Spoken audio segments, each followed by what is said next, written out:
Two people, one bed, one illness, 5 months apart.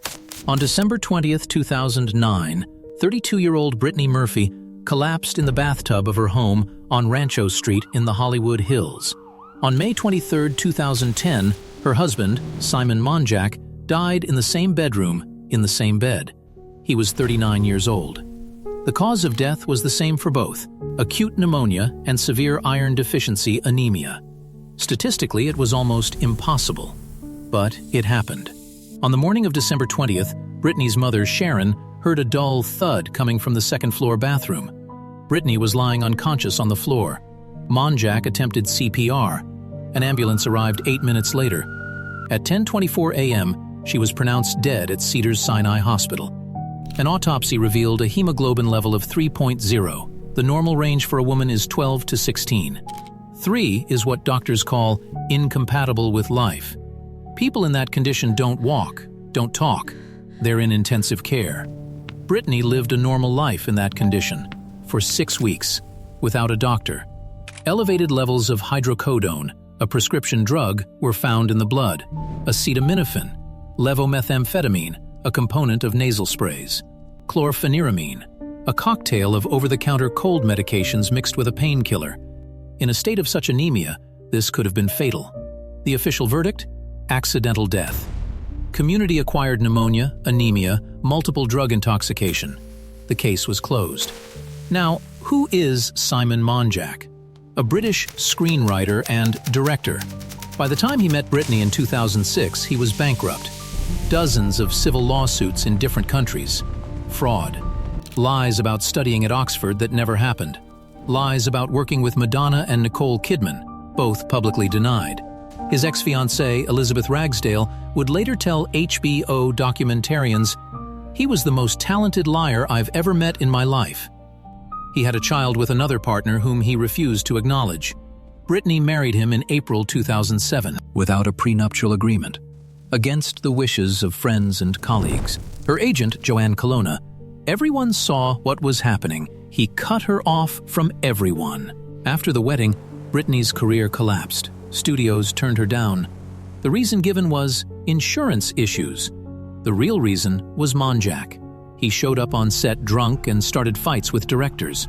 In November 2009, Brittany flew to Puerto Rico to film The Caller. She was fired on her first day after Monjack caused a disturbance on set. On the plane home, he claimed to have a mild heart attack. Brittany performed CPR on him in the business class cabin. He was not hospitalized.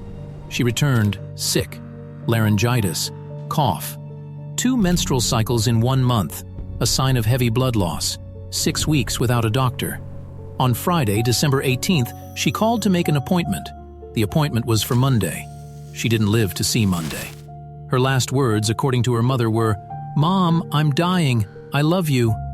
Makeup artist Trista Jordan, who worked with her a few months before her death on her last film, her eyes were sunken. Her legs were like a fawn's. She couldn't stand. She was in terrible pain. This was the star of Clueless, 8 Mile, Changeling, and the voice of Luann on 13 seasons of King of the Hill. The woman who worked with De Niro, Eminem, and Angelina Jolie. And she died before everyone's eyes. 6 weeks, without help. 5 months later, Monjack. Same bed, same diagnoses. The coroner called the coincidence unusual. In 2012, her father, Angelo Bertolotti, absent from her life for decades, obtained samples of her hair through the courts. An independent lab found abnormal concentrations of 10 heavy metals: antimony, barium, components of rat poison. Bertolotti publicly declared his daughter was poisoned. He accused his son-in-law and Brittany's mother, Sharon. The mother responded in an open letter. His accusations are based on flimsy evidence. She pointed out that the metals could have come from water, hair dye, dust. The coroner refused to reopen the case. There was no police investigation, no charges, against anyone, ever. Ragsdale said in the HBO documentary, even if Simon didn't directly kill Brittany, he let her die. He didn't take her to a doctor, he didn't seek help, and then he did the same to himself. People journalist Sarah Hummel. If it weren't for Simon Monjack, Brittany Murphy would likely be alive. The body was cremated within the first few weeks. Bertolotti called it suspiciously fast. The gravestone at Forest Lawn is engraved, "Tender, sincere, talented, faithful." Next to these words is a question that hasn't been answered for 15 years.